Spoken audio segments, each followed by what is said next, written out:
ಎಲ್ಲರಿಗೂ ನಮಸ್ಕಾರ. ಶೋಭಾ ಅಡಿಗೆ ಮನೆಗೆ ಸ್ವಾಗತ. ಇವತ್ತು ನಾನು ಸರಳ ವಿಧಾನದಲ್ಲಿ ಸ್ವಲ್ಪವೂ ಹರಿಯದೆ ಶೇಂಗಾ ಹೋಳಿಗೆ ಮಾಡುತ್ತೇನೆ.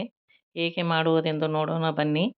ಮೊದಲು ಕನಕ ತಯಾರಿಸಲು ನಾನು ಇಲ್ಲಿ ಮೈದಾ ಹಿಟ್ಟು ತೆಗೆದುಕೊಂಡಿದ್ದೇನೆ. ಅದಕ್ಕೆ ಸ್ವಲ್ಪ ಉಪ್ಪನ್ನು ಹಾಕಿ ನೀರು ಸ್ವಲ್ಪವೇ ಹಾಕಿ ಚಪಾತಿ ಹಿಟ್ಟಿನ ಹದಕ್ಕೆ ಕಲಿಸಿಕೊಳ್ಳಬೇಕು. ಇದು ಸ್ವಲ್ಪ ಹೂರಣ ಗಟ್ಟಿ ಇರುವುದರಿಂದ ಇದಕ್ಕೆ ಸ್ವಲ್ಪ ಗಟ್ಟಿಯಾಗಿ ನಾದಿಕೊಳ್ಳಬೇಕು. ಈ ಥರ ನಾದಿಕೊಂಡು ಇದಕ್ಕೆ ಒಂದು ಚಮಚ ಎಣ್ಣೆಯನ್ನು ಹಾಕಿ ಚೆನ್ನಾಗಿ ಇದನ್ನು ಮಿಜ್ಜಿಕೊಳ್ಳಬೇಕು. ಈ ರೀತಿ ಮಿಜ್ಜಿಕೊಳ್ಳುವುದರಿಂದ ಹೋಳಿಗೆ ಬಹಳ ಚೆನ್ನಾಗಿ ಬರುತ್ತವೆ. ಸಣ್ಣ ಮಕ್ಕಳು ಸದಾ ಹೋಳಿಗೆಯನ್ನು ಮಾಡಬಹುದು. ಈ ರೀತಿ ಕನಕ ತಯಾರಿಸಿ ಮೇಲೆ ಸ್ವಲ್ಪ ಎಣ್ಣೆಯನ್ನು ಹಚ್ಚಿ ಇದಕ್ಕೆ ಮೇಲೆ ಮುಚ್ಚಳ ಮುಚ್ಚಿಡಬೇಕು 1 ಗಂಟೆಗಳ ಕಾಲ. ನಂತರ ಒಂದು ಪಾತ್ರೆಗೆ ಶೇಂಗಾವನ್ನು ಹಾಕಿ ಇದನ್ನು ಸಣ್ಣ ಉರಿಯಲ್ಲಿ ಹುರಿದುಕೊಳ್ಳಬೇಕು. ಈ ರೀತಿಯಾಗಿ ಹುರಿದುಕೊಂಡು ನಂತರ ಮೇಲಿನ ಸಿಪ್ಪೆ ತೆಗೆದು ಇದನ್ನು ಮಿಕ್ಸಿ ಜಾರಿಗೆ ಹಾಕಿಕೊಳ್ಳಬೇಕು.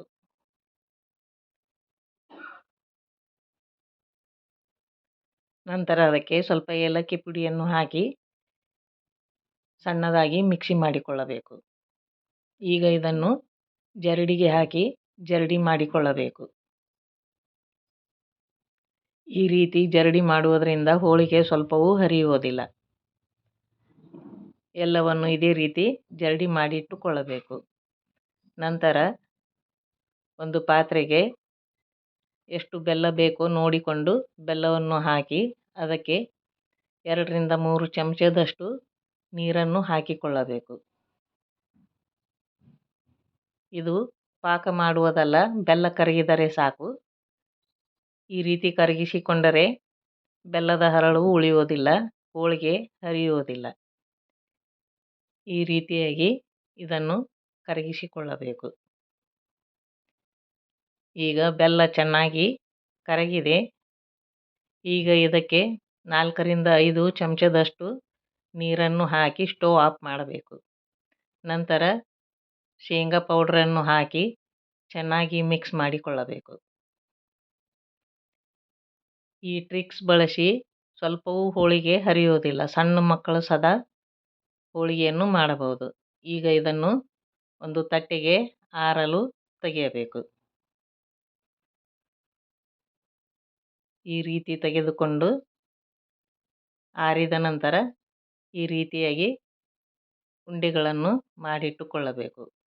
ಈ ರೀತಿ ಉಂಡೆ ಮಾಡಿಟ್ಟುಕೊಂಡರೆ ಹೋಳಿಗೆ ಮಾಡಲು ಬಹಳ ಸುಲಭವಾಗುತ್ತದೆ.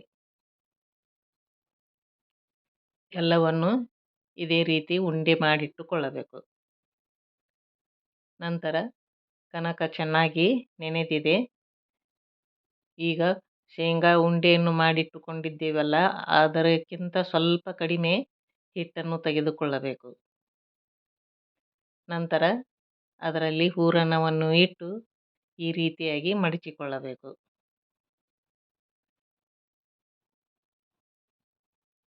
ಮೇಲಿನ ಹೆಚ್ಚಿನ ಹಿಟ್ಟನ್ನು ತೆಗೆದು ನಾನು ಇಲ್ಲಿ ಅಕ್ಕಿ ಹಿಟ್ಟಿನಲ್ಲಿ ಅದ್ದಿ ಹೋಳಿಗೆಯನ್ನು ಲಟ್ಟಿಸುತ್ತೇನೆ. ಅಕ್ಕಿ ಹಿಟ್ಟಿನಲ್ಲಿ ಅದ್ದಿ ಹೋಳಿಗೆ ಲಟ್ಟಿಸುವುದರಿಂದ ಮೇಲಿನ ಪದರು ಕ್ರಿಸ್ಪಿಯಾಗಿ ಒಳಗೆ ಮೃದುವಾಗಿ ತಿನ್ನಲು ರುಚಿ ಇರುತ್ತದೆ. ಈ ರೀತಿಯಾಗಿ ಹೋಳಿಗೆಯನ್ನು ಲಟ್ಟಿಸಿಕೊಳ್ಳಬೇಕು.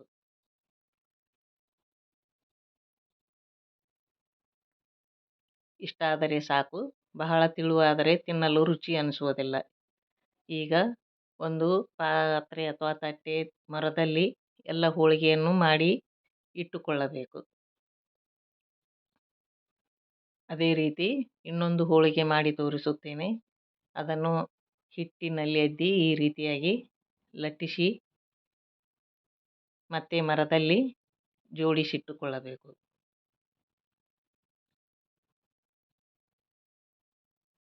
ಈ ರೀತಿಯಾಗಿ ಲಟ್ಟಿಸಿಟ್ಟುಕೊಳ್ಳಬೇಕು. ಎಲ್ಲ ಹೋಳಿಗೆಯನ್ನು ಅದೇ ರೀತಿ ಮಾಡಿಟ್ಟುಕೊಳ್ಳಬೇಕು. ಇದು ಹಿಟ್ಟು ಹಚ್ಚಿ ಮಾಡಿರೋದ್ರಿಂದ ಹೋಳಿಗೆ ಅಂಟುವುದಿಲ್ಲ. ನಾವು ಬೇಯಿಸುವಾಗ ಒಂದೊಂದೇ ತೆಗೆದು ಹೆಂಚಿಗೆ ಹಾಕಿ ಬೇಯಿಸಿಕೊಳ್ಳಬಹುದು. ಸಮಯವು ಉಳಿತಾಯ ಮತ್ತು ಮಾಡಲು ಸುಲಭವಾಗುತ್ತದೆ. ಈಗ ಎಲ್ಲ ಹೋಳಿಗೆ ರೆಡಿಯಾಗಿದೆ. ಕಾದ ಹಂಚಿನ ಮೇಲೆ ಒಂದೊಂದೇ ಹೋಳಿಗೆಯನ್ನು ಹಾಕಿ ಬೇಯಿಸಿಕೊಳ್ಳಬೇಕು. ಈಗ ಹೋಳಿಗೆ ಹಾಕಿ ಮತ್ತೆ ಹೊರಳಿಸಿ ಹಾಕಿ ಬೇಕಿದ್ದಲ್ಲಿ ಎಣ್ಣೆಯನ್ನು ಹಚ್ಚಿಕೊಳ್ಳಬಹುದು, ಬೇಡವಾದರೆ ಹಾಗೆ ಬೇಯಿಸಿಕೊಳ್ಳಬಹುದು. ಈ ಟ್ರಿಕ್ಸ್ ಬಳಸಿ ಮಾಡಿ ಎಷ್ಟು ರುಚಿಯಾಗಿ ಮತ್ತು ಸ್ವಲ್ಪವೂ ಹರಿಯದೆ ಚೆನ್ನಾಗಿ ಹೋಳಿಗೆ ಬರುತ್ತದೆ. ಮತ್ತೆ ಹೊರಳಿಸಿ ಸ್ವಲ್ಪ ಎಣ್ಣೆಯನ್ನು ಹಚ್ಚಿ ಮತ್ತೆ ಹೊರಳಿಸಿ ಹಾಕಬೇಕು.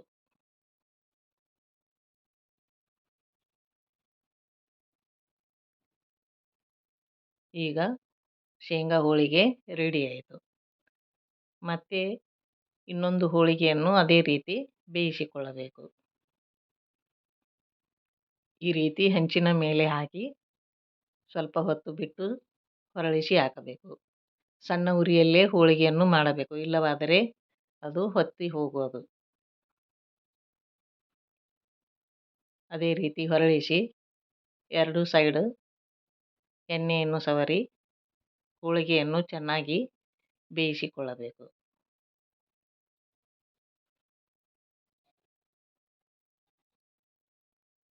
ಈಗ ಎರಡನೇ ಹೋಳಿಗೆಯು ರೆಡಿ ಆಯಿತು. ಎಲ್ಲ ಹೋಳಿಗೆಯನ್ನು ಇದೇ ರೀತಿ ಮಾಡಿಟ್ಟುಕೊಳ್ಳಬೇಕು. ನೋಡಿ ಎಷ್ಟು ಚೆನ್ನಾಗಿದೆ.